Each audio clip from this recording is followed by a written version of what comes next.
Hi, welcome to Aquatic Australia's new series of dive site guides. These are composite videos from a number of dives, which coupled with a site map aim to explain some of the features and life to be seen on that dive site. This dive site guide is about Kingston Spit, a shallow popular reef to the east of Rottnest Island off the coast of Perth. The island is accessible from Fremantle or from Hillary's Marina, which is a little further but is an easy return ride as you get the southwest sea breeze behind you all the way back in the afternoon. The reef is 1.5 nautical miles east-northeast of the Rottnest jetty in about 6 to 12 metres of water. Kingston Spit is surrounded by sand with rock and coral in the middle. The reef can be split into 3 main parts. The north section is the main area. The centre of this section is a series of gullies and plateaus with some arches. Around the edges are some ledges, and there are also some small caves. The centre spine has sand on either side and a small ridge. On the west are some ledges and holes.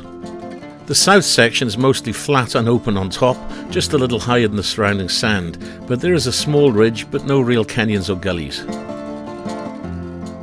You might see here varies greatly depending on the dive, but here are some of the things we have seen. The reef is often home to schools of fish. Here we see a nice sized, low cave full of bullseyes. And here another cave on the other side of the reef, also full of bullseyes. Here we see a big school of old wives. Counterintuitively, they don't school to breed. In fact, they go away in solitary pairs to breed in winter, which is June to August here. But late summer into autumn, they often school. These were shot at the end of January. We often see a big school of large buffalo bream. These are often in the middle of the reef, and they go all over the reef. I've seen a couple of good wobbegong sharks in this reef before. If you look carefully, you might find one, but they're really hard to find. Divers have often also reported a small bronze whaler on this site, over the top.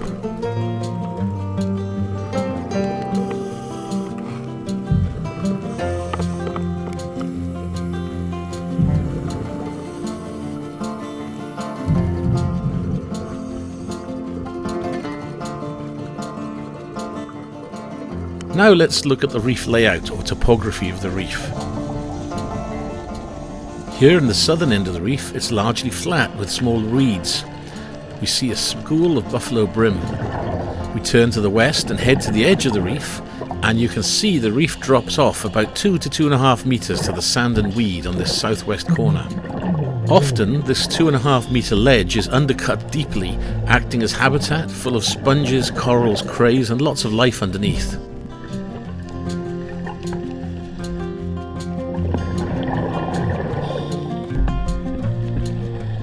At the northern edge of the southern section on the west side, that ledge cuts in deeper and becomes a small cave, often full of bullseyes.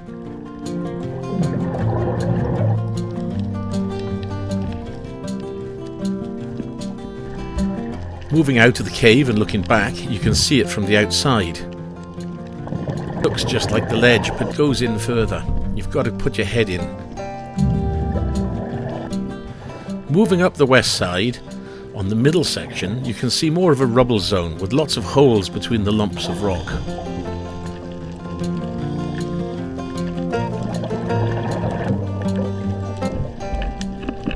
Moving into the bottom of the northern section, I had a funny experience in a larger cave I found here.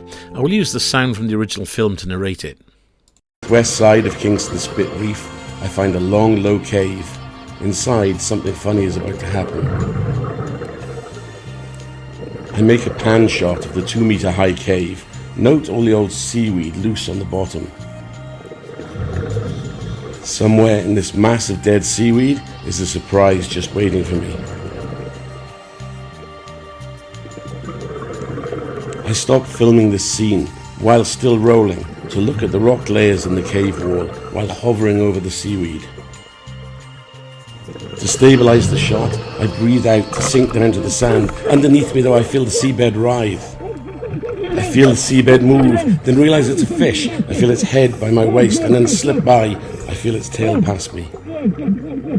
My heart was in my mouth. It gave me quite a shock. I had visions of it biting and clamping onto my leg.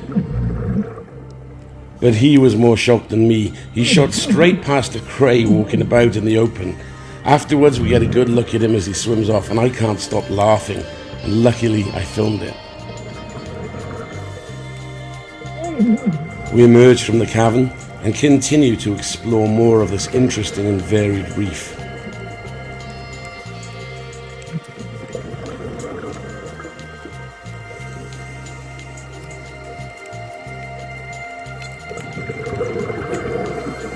Now, looking at the southwest corner of the north section, there is a ledge and overhang.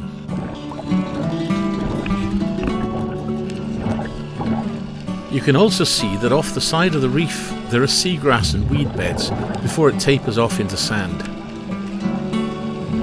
Here we follow a white-barred boxfish along the ridge.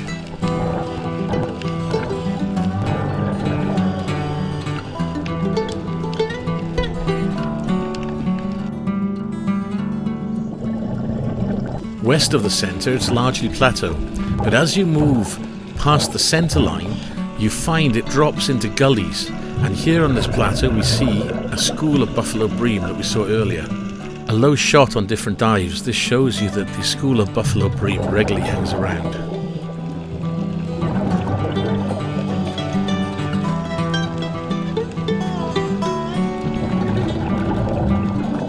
As we move past the centre line of the north section, we get into the gullies and sinkholes. This is probably the most interesting area of the reef, other than the outside ledges.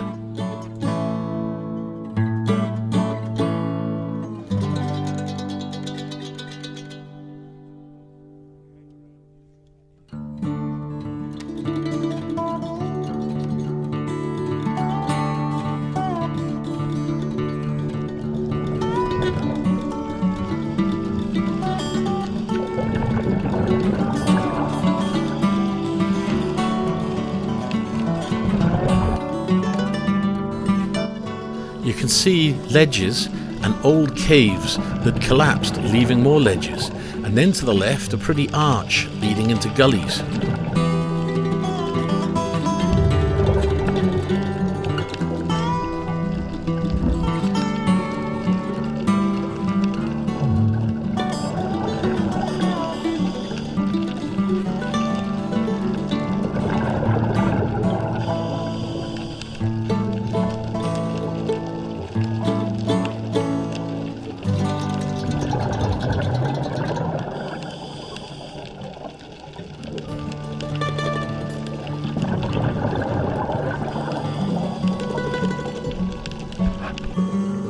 Another lucky occasion, during a dive at the northeast side we spotted a wobbegong out in the open in one of the gullies, and we watched him swim up and down over the lumps and gullies.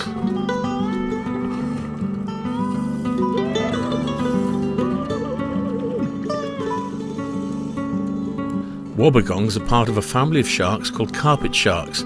They're shy and well camouflaged. They're actually responsible for a number of shark attacks, in inverted commas, but always because people have grabbed them.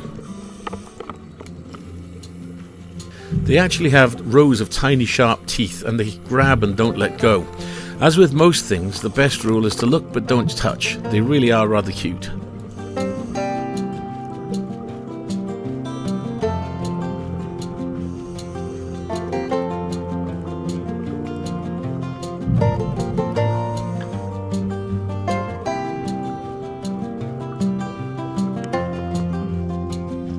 Here on the northeast side, you can see the ledge is less pronounced, but it does run most of the length and is a good place to find crayfish. It's also a good place to anchor on the sand away from the fragile seagrass habitat, but also still close to the canyons.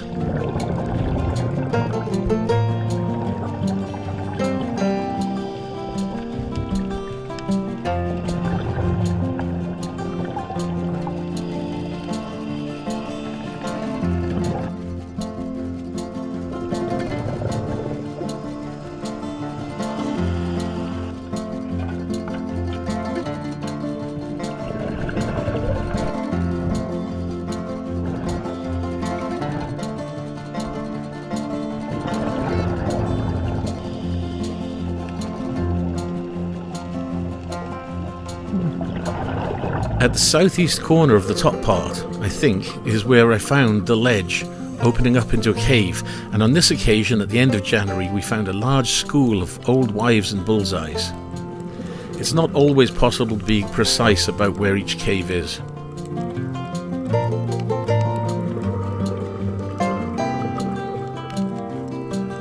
That's all for this dive site guide. It's not 100% accurate, it never will be, as it's reliant on a composite of dives and memories. If you have any corrections, please tell me and I'll investigate and maybe update it in the future. Meanwhile, please like, share, subscribe, and send us a comment. I do love to hear if it's been useful from you. And meanwhile, join us next time on Aquatic Australia.